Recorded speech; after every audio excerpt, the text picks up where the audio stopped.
Good morning, everyone. Thank you so much for joining the She Trucking First online webinar with Miss April Taylor. Today, our topic is healing our truckers. Doing Truck Driver Appreciation Week is helping truckers heal. Okay, we're gonna help truckers heal with Miss April Taylor with sound and living counseling service. And so Miss April is special and dear to my heart because she is and still is my counselor. Um, Oftentimes I say, Miss April, can I talk to you? Sometimes as women and just as people in general, we go through challenges and we need someone to talk to.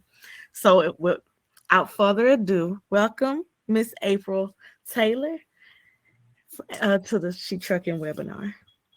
Thank you, Mr. Ray. I appreciate your introduction and your kind words and your invitation to talk to the truckers. I really enjoy that.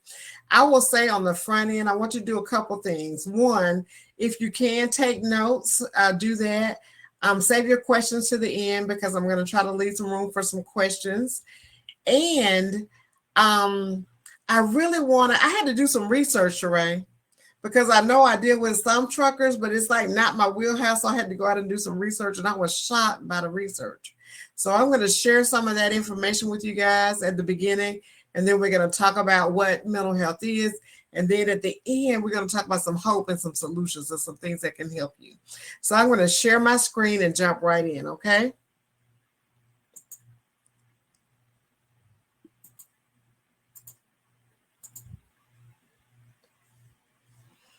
Okay, so again, I'm April Taylor, and this presentation is for She Trucking. We're going to talk about healing for truckers, breaking the stigma. There's a huge stigma, and as you see these statistics, it makes the stigma make more sense. As I noticed, as when I did the research and started looking at the information, then I understand the stigma even in trucking. The first thing I want you to do is just think about yourself. Even before I do this presentation, I want each person, I'm going to do it too, to stop for just a second and do a mental health check-in. How you doing? I'm full of love. These are our options. Red is I'm full of love and doing amazing. So that's a red. Orange, I'm feeling pretty good. Yellow, I'm functioning but feeling anxious and worried. Green, I feel lost and broken inside. Blue, I'm happy and feeling great. Black, or kind of gray black, could be better, could be worse, but I'm okay.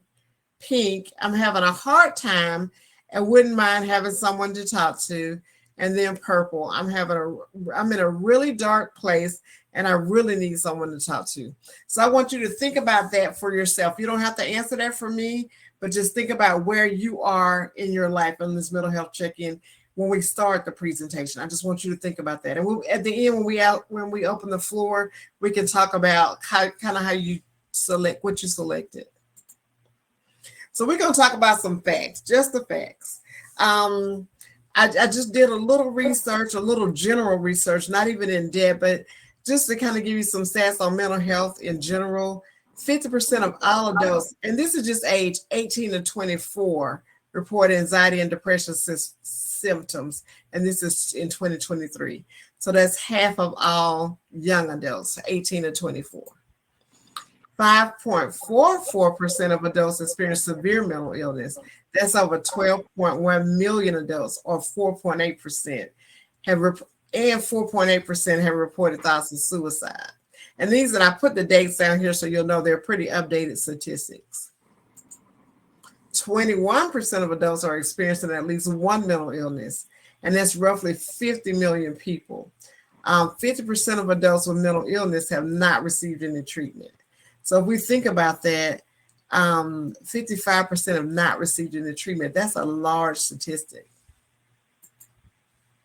Key facts. Depression is a common mental disorder. Globally, that's worldwide, an estimated 5% of adults suffer from depression. 5%, that's a pretty big number. Nearly 4 in 10, and that's 39%, report symptoms of anxiety and depression, and that's as of February 2021. And then it's up from In 2021, it's up in 2023. It's up to, it was, let me say it again. In 2021, it was 39%. In 2023, it's 32.3%. So it's actually, the number is down. So now let's talk about truckers specifically. Okay, this is the research I was doing that was just shocking me this morning when I was kind of look this up just to make sure I could be relevant to this topic. There's no denying that trucking is a tough job. So we all know that. We got long hours, hectic schedules. Being away from home can add to stress for truckers' daily lives.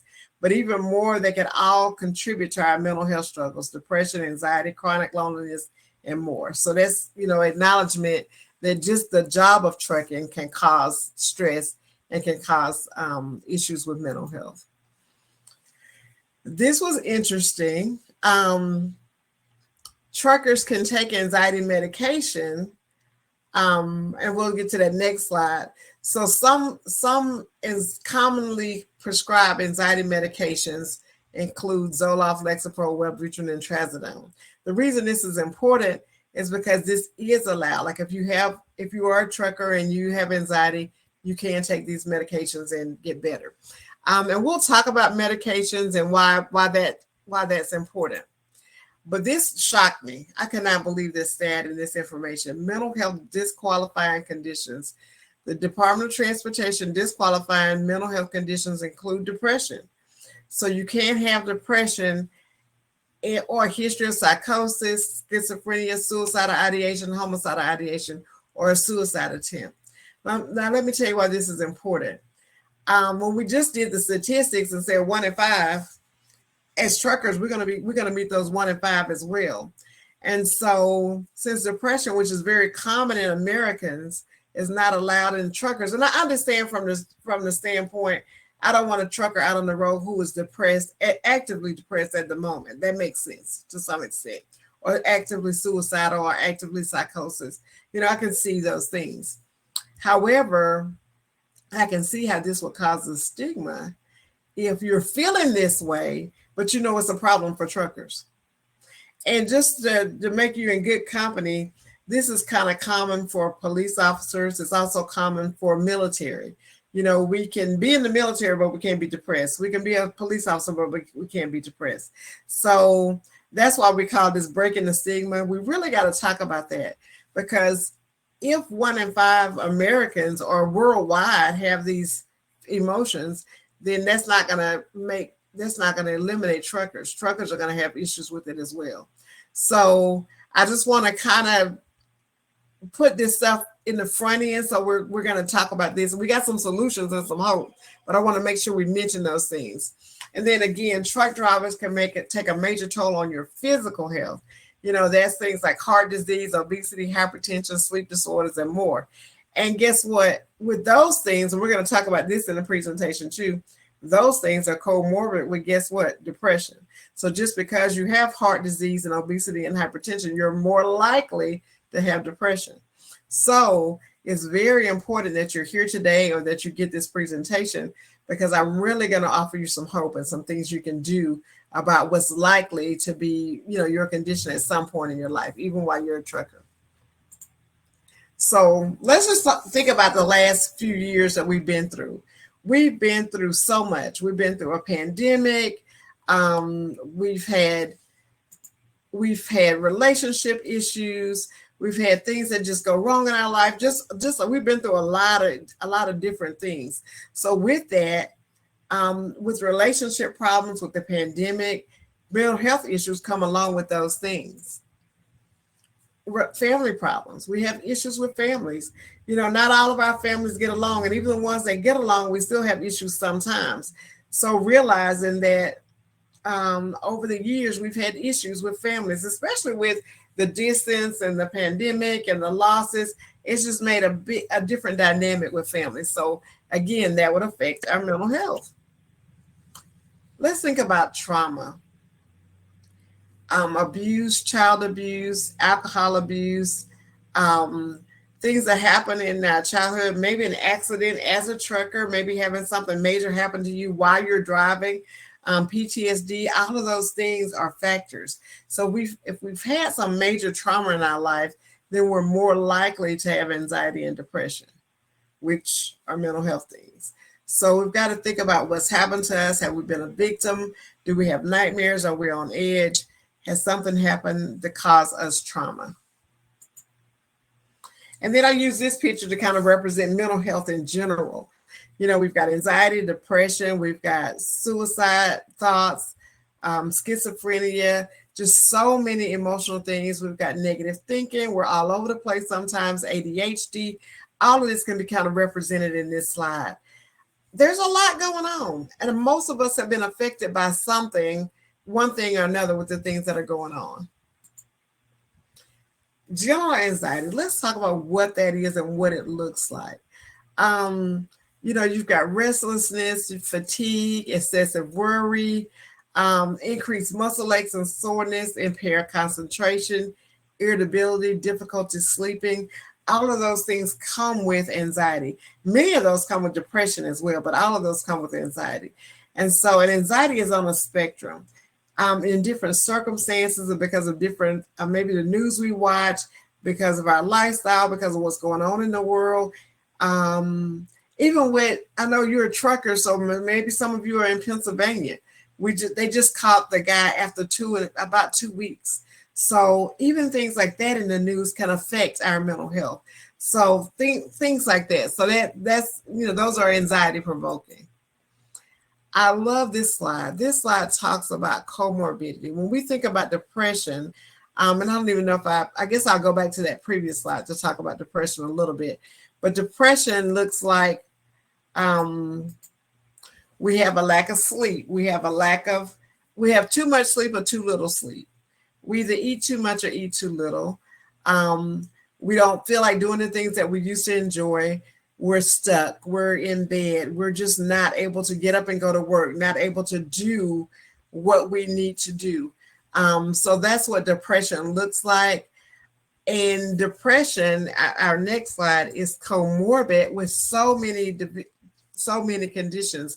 And when I say comorbid, I mean it exists with. So if you have arthritis or hypertension or diabetes or asthma, cancer, stroke, you're more likely to have depression just because of your medical condition. Most people don't know that. And if you ever had depression and it came out of nowhere, this is probably why. And it shows the statistics and it shows the comorbid rate. And so like how likely it is that you will have depression if you have diabetes. So it's just very important to recognize that. And I like to talk to people about that. And since in the trucker statistics, it said you're more likely to have these things, then you're more likely to be depressed. It's just a fact. I mean, it was their stat that said you're more likely to have these disorders. And then the disorder stat says you're more likely to be depressed. So it's just important to know the information. And then with the pandemic and with all the things that's been going on in the world, we've had a lot of grief and loss. We've lost loved ones. We've lost family members, husbands, spouses, children. We've just had a lot of loss. Over 1 million people died from the pandemic. That's a lot of people. That's a lot. I think it's 1.7 million, but saw something like that, a stat like that this morning. That is a lot of people. So everybody knows somebody who has been lost during this season, and it's just hard. And so with that, it's hard to, it's hard to get better. It's hard to move on. Sometimes we get stuck. So it's a very important thing to kind of recognize the effect of grief and loss on your mental health. Sometimes we're heartbroken.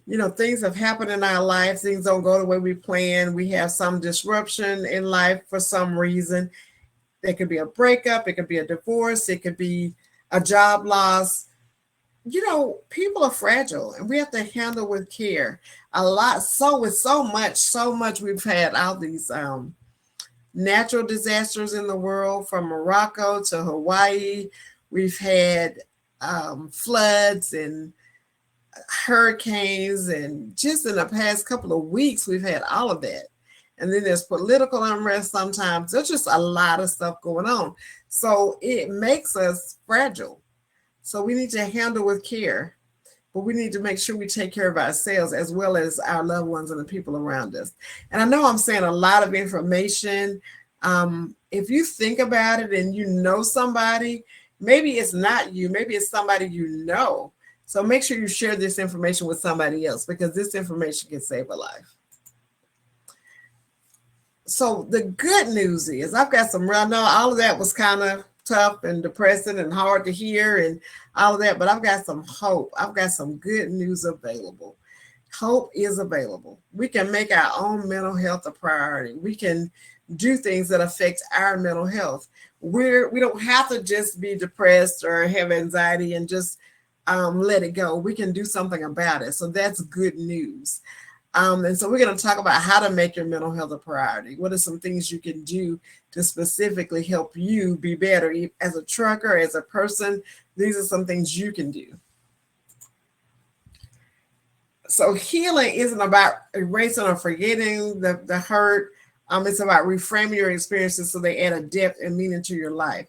So we talked about trauma. Sometimes we've been through so much trauma, we're like, I'm never going to heal from all that trauma. But that's possible. But how do we move on? How do we move forward? Counseling and some other resources that we're going to talk about will help us add meaning to life and help us move forward. You know, our first line of defense is our PCP. Go to your doctor, let them know what's going on. Let them know you're a trucker, so you don't need a diagnosis, but let them know how you're feeling is real. Acknowledge that, reach out to your doctors, your nurse practitioners, your PCP. That's your first line of defense. You go to that person first. And the reason is, even as a counselor, I'm going to send you to your doctor because I want to rule out anything medical that can be underlining the depression or the anxiety or whatever mental health symptoms I see. So the PCP and myself work hand in hand. Any counselor, any good counselor is going to work with your PCP primarily. And what's really cool is if you were to be on medication for whatever reason, you should be going to counseling at the same time, because counseling and medication works best. That's the evidence-based approach. So not just medicine, not just counseling, but both work hand in hand together. And I know there was some stigma around medicine for depression, but if we get you feeling better, you know, that's going to be the best thing. So let's look at what else is available. Counseling. I talked about counseling. I'm a counselor, so I'm going to be an advocate for counselors, but there are coaches, there are counselors, there's social workers. There's a lot of different practitioners that are available that you can reach out and you can talk to. Psychologists will fall in that category, psychiatrists. You need to reach out and get help. Psychiatrists and psychologists fall in the doctors as well. So they're both PhD or doctorate level, but they're here to help and support your mental health. So they're all mental health providers that are here to help. Grief share. We talked about grief and loss, and then over 1 million people that we've lost during this season. I had a personal, let me give you a little personal testimony. I had personal losses back in 2020. I lost my mom, my aunt, and uncle, and several cousins to the pandemic. And so with that, it was devastating. I mean, it just broke my heart. I'm one of those people who believe everybody was going to survive, and they didn't. So, and I had one aunt that survived out of the 4 that were really, really close. And so that was just devastating. I mean, it was 3 sisters, 2 of them died, 1 survived. And so, and one of them happened to be my mom. And so with that, it just broke my heart. And so I had to go get my own help so that I can help you. And in the beginning, when I had my own mental health struggles back in the day, over 25 years ago, I had to get my own help. That's why I'm such an advocate for mental health and for help and being available. But Grief Share is a program that's available through churches. You just look up this word, Grief Share. It'll show you what programs are available in your area. They're usually available via Zoom as well. So you can either log on or you can go in person. Fantastic program. It's really amazing and really, really helpful. So I'm definitely advocating for Grief Share. And while I've got that, I don't think I have a slide for it, but Celebrate Recovery. If you have substance abuse issues, Celebrate Recovery is very similar. It's available to help with substance abuse. So, and it's also available online and through churches. So Celebrate Recovery is another resource that's available. prayer. Let's talk about prayer because prayer works. A lot of times people try to separate church and mental health. I believe they go hand in hand. I believe I can't do anything without Jesus. He does all of the work. So prayer is important. You know, you praying for one another, praying for each other, praying for yourself, going to God, asking for help. Whoever your God is, I call him Jesus, but whatever you call him, go to him and he can help. So prayer is definitely a good resource when it comes to mental health. God understands it. The Bible talks a lot about mental health. There's a lot of issues that are mentioned in the Bible and that are very, very clear that there would be mental health issues, but God healed them. And so just like he healed back in those times, he can heal us. So I just want to say prayer works. You can't pour from an empty cup, so take care of yourself first. If you're on an airplane and you're sitting next to your kid, the pilot's going to come on and or the flight attendant is going to say, put on your mask first before you help somebody else. That's because if I don't have my oxygen on, how I'm going to help my baby, how I'm going to help my children, how I'm going to help anybody else. So we have to take care of ourselves first. From a biblical standpoint, it says, love your neighbor as yourself. So how am I going to love my neighbor if I'm not loving me? I've got to have something in me to give to my neighbor. I've got to have something in me to help somebody else. So that's why we have to take care of ourselves first. And that's why self-care is so important. And we take care of ourselves so that we can take care of other people, not just to take care of ourselves all day, every day, and don't do anything for anybody else. We still have to give back. We still need to help. We still got to live in the world, but taking care of ourselves will equip us to take care of other people. So let's look at types of self-care. We've got physical self-care, sleep, stretching, walking, exercise, yoga.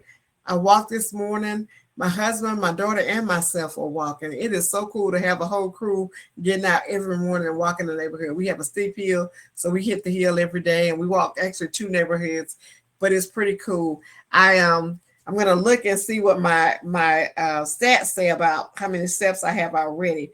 And if you have a Fitbit, I would recommend that you use it and that you record your steps. So this morning, as of the time of this recording, I have 7,477 steps. That's pretty cool.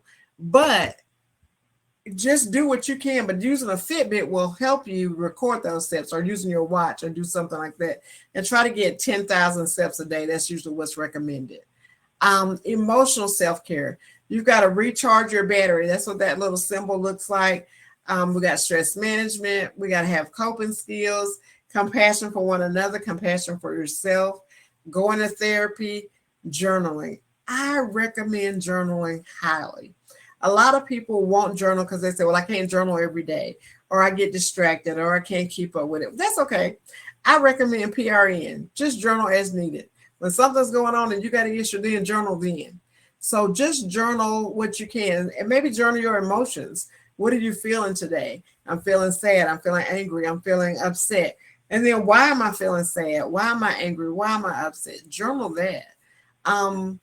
If you've got a loss, write a letter to your loved one. That's a type of journaling. There's lots of different things you can do with journaling, but it's very healing therapeutically and emotionally. Socially, set boundaries. I have the privilege to go into my Sunday school class this Sunday, this Sunday coming up, and teach, not this Sunday, next Sunday, teach about boundaries to kids. How cool is that? But we all have to set boundaries, and boundaries start with us. We try to set boundaries and decide what other people are going to do. We can't control anybody else. We can only control ourselves and what we're going to do. So setting boundaries mean deciding what I'm going to do if somebody else does something else. So that's the thing about boundaries. You need a good support system, recognizing your support system, recognizing your circle, who's in your circle. Try to make that circle positive as much as you can. And I will put this caveat. I know we all want positive circles and we all want to be around happy, healthy, whole people, but then nobody's out there helping the depressed or the sad or the person who's anxious. So we have to be open to helping people who are not okay so that they can get okay. If we cut all the people off that are not okay, guess what? They're out there struggling by themselves. So we do have to take care of ourselves so that we can help take care of our friends who may be struggling. careful. I love social media. I am a fan, but there are some negative things about social media and positive things. So you have to balance it. But if social media is overwhelming to you, then cut it off. You don't have to have it. It's not something you have to do. So you can do without it if you have to. But if you can use it and you can use it in a positive way, then it's okay. But if it's taking all of your time and you can't write your book or do whatever it is you want to do, then you might have to cut it out for that reason. Communication. I love to teach about communication. I love to help people have healthy conversations. I like to help people slow down and listen and hear people's hearts. It's just so important. Friends and relationships, having those social friends, having relationships is critical. We really all need that. We all need a great circle. So, nurture your friendships. Spiritual. Take time alone. My quiet time is my favorite thing. Just going quiet. Sometimes I walk with no headphones. I'm just all the time I walk with no headphones on because I have my family with me. But if I'm walking by myself, it's just me and God. We have a conversation. I love to listen to things. I like books. I like listening to things. But I really have to take the time and just have that quiet time between me and God. So it's very, very important to nurture that. Meditate. Meditate on scripture. Pray. Spend time in nature. I love getting out and going to a waterfall. Riding my bike. I like to ride my bike in the woods. I don't really like to be out in the city where everybody is. I got like some nooks that I kind of sneak away and ride in. But it's so meditative and it's so contemplative where I'm just alone with God. It's pretty awesome.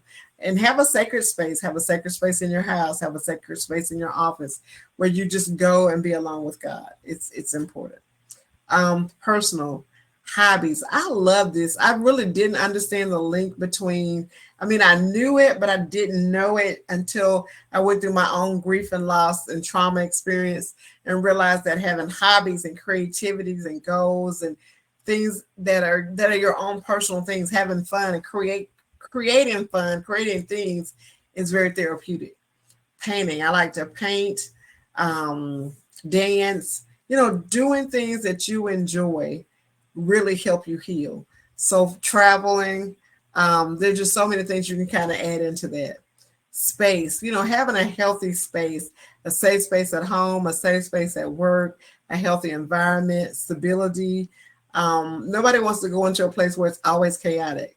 So try to make sure your home is not chaotic. Try to make sure your business is not chaotic because that makes for a healthy environment and make it a safe place is a healing place. So you want to make sure that your environment is safe as possible. Financial. Now this is funny. I love that it's on here, saving, budgeting, money, management, paying bills, boundaries. I like that it's here, but I refer somebody. I have a friend. I'm going to give a shout out to my friend that I refer about it to. For Niece Man. If you're having trouble with finances and you can't save, you can't budget, call Niecy. Niecy will get you right together. And so sometimes our mental health is off because our finances is off. Sometimes our mental health is off because our relationships is off. I do a lot of relationship work, a lot of family work. I get that relationship better, that family better. Guess what happens to the mental health? It gets better. So I love working through those kind of things. And then work. This is so important. If your work environment is stressful, then you have to find ways to set boundaries at work. Use time management. Take breaks. I know the trucking industry is very, very complex. And there are times when you have to drive, but you can't drive but so far, or you have to get a job done at a certain time. But on those breaks, those mandatory breaks, then that's when you can do your self-care. Build it into those times. You're going to have the break anyway. Build self-care into that. And I know you have to have sleep as a part of that, but sleep is a part of your healing. Sleep is a part of your self-care. You see how on physical, it was the very first thing it says sleep. The number one thing we can do for our mental health is get enough sleep. And 8 hours is what's recommended. If you're getting 6 or less, then try to increase it maybe 15 minutes a night till you get it up to 8. But 8 hours is recommended. And your Fitbit will help you measure your sleep to see how you're doing in the area of sleep. So very, very, very important. Okay, do what you love. I know some of you are in trucking because that's what you love. That's wonderful. But doing what you love will help you heal, will help make your life better. I love speaking, teaching, sharing, counseling, all of it. And I get to do what I love every day. How cool is that? That is just the coolest thing. So do what you love. Find something that you can do that you really love and enjoy doing. I have an acronym for you to think about. I'm coming toward the end. So this is the acronym I want you to think about. And it's called, and I learned this in Grief Share, so I'll give a shout out to Grief Share again. But they called it My Dear, and I added an S to it because I know dear is not plural, but I added an S just because I want to add the spiritual. But the M is for meditate or mindfulness. Spend some time, learn mindfulness, meditate, spend some time just quieting yourself and centering yourself and being quiet. Yoga. Learn yoga, do yoga, get out, stretch. Stretching is so good for you. It also teaches you to relax. Relaxation is a very important part of your mental health. Drink water. We don't think about it. One of the things when I first started working out, God said, "You're not drinking enough water." He reminded me to drink water. So I have a big old water cup that I use. I don't have it ready, but I'll go get it ready today because I'm reminded. But drink enough water. Talk to your doctor about how much is enough. I try to get about a gallon in a day, but get enough water every day. Eat right. Eat healthy. I like to eat to feed my brain. So I like to eat salmon, avocado, nuts, beans, legumes. I'm vegetarian, except for, pescatarian because I eat salmon and fish. But I try to eat healthy because the more healthy I eat, I know that I'm feeding my brain, and it helps to balance my mental health. It helps to make my mood flatline, and it's so important. So look into eating and pay attention to what you're eating because it's where you get your energy and your food. So make sure you're putting healthy things inside your body. The next E is exercise, move. Our physical reminding us to walk, ride a bike, exercise, do something fun, do things you like to do. I like hiking the waterfalls. If I'm going to be out there hiking, I might as well find something great at the end, right? So I always hike to waterfalls. My husband took me to like a 700-foot waterfall. It was the coolest thing ever. And it's close to here. It's called Amnicola Falls. It's close to where we are in Georgia. It's in Georgia, close to where we are in Tennessee. Beautiful, beautiful. But just do something you love, enjoy. The R is for rest. I mentioned sleep, get enough sleep, take a nap if you have to, but rest is a part of your healing. It's where your cells grow, where your brain regenerates. All of the healing in your body occurs while you're sleeping. So if you're not getting enough sleep, you're not healing. You're not growing. You're not doing better. So you have to get enough sleep. And then spiritual. You have to nurture your spiritual being. Nurture who you are, nurture your insides, spend time with God, slow down, read your Bible, study, pray, meditate, take care of your spiritual self. Because if you don't, you're not going to have a relationship with God. If you don't spend time with that relationship, you're not going to have a healthy relationship. I want to put this number in here. This number is your friend. If you got a pen today, write this down, 988. It's a suicide and crisis lifeline. This may be for you, but it may be for a friend. It may be for a trucker friend. It may be for some family member. 988 is a number that you could text, call, or chat. So one number, you could do all three. It's easy to remember. There used to be an 800 number. I still don't remember the 800 number, but I remember 988. So 988, if you've got a friend in crisis, that's the number you want to call. If you're in crisis, that's the number you want to call. If you know a trucker in crisis and they're telling you about all their issues, that's the number we want to call because 988 is there to support us. So you definitely want to learn that number. Again, text, call, or chat, and it's 24/7. It's nationwide as well. So it's a great support. It's a good place to go if you're in crisis. You can call with any mental health information and they'll redirect you to where you need to go. So let's talk about it's okay to be yourself. Sometimes we have trouble with mental health because we're in spaces that are not safe where we can be ourselves. And so I've kind of committed to myself that wherever I go, whether it's online doing a webinar or whether it's church or wherever I go, I'm going to be me. I'm going to be my best self. And you know what? I feel so much better when I do that. It's okay to have slow days or sad days. It's okay to make mistakes. We all make mistakes. I make them. Everybody makes them. And we can learn from our mistakes and grow from our mistakes, but mistakes are very, very normal. It's okay to not be okay. There are days when I'm not okay. As a therapist, there are days when I'm not okay. Sometimes I'm in the bed. Sometimes I'm dragging. Sometimes I'm stuck. Sometimes I struggle. That's a real thing. And it's okay to struggle. It's okay to ask for help.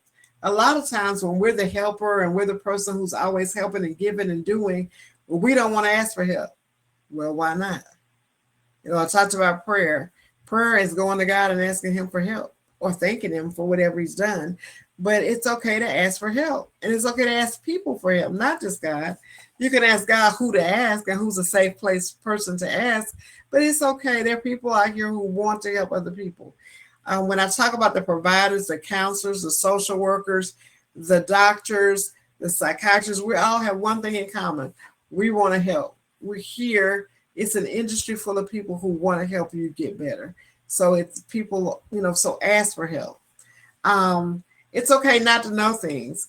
I had to look up truckers' information this morning. I didn't know that depression is a disqualifying diagnosis. I did not know that until today. Stunned me to see that. So it's okay to say, I don't know. So I came on and said, I had to look up your industry to help you.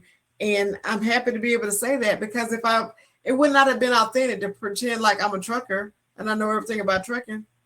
I don't. I have to own that. It's okay to be imperfect. I'm not perfect. You're not perfect, and that's okay.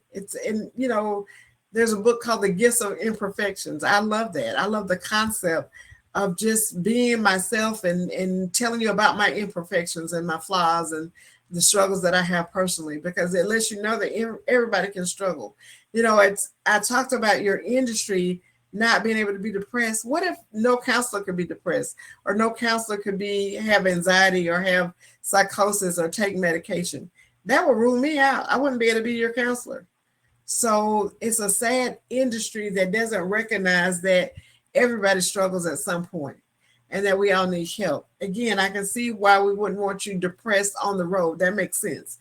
But the fact that you have depression shouldn't be disqualifying. It should help you. There should be a place where you can go and be safe and get help. So hopefully we can help facilitate that for the trucking industries. And it's okay to feel unhappy. We're not going to be happy every day.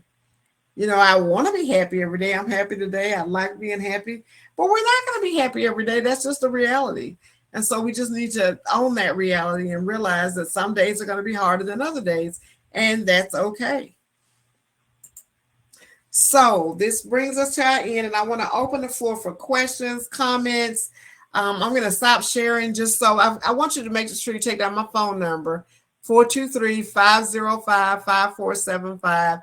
Although I'm not an active counselor right now, I am available to point you to other resources in the community, or maybe even tell you where you can find resources in your area. But feel free to call me. I'll still help, even though I'm not an active counselor right now.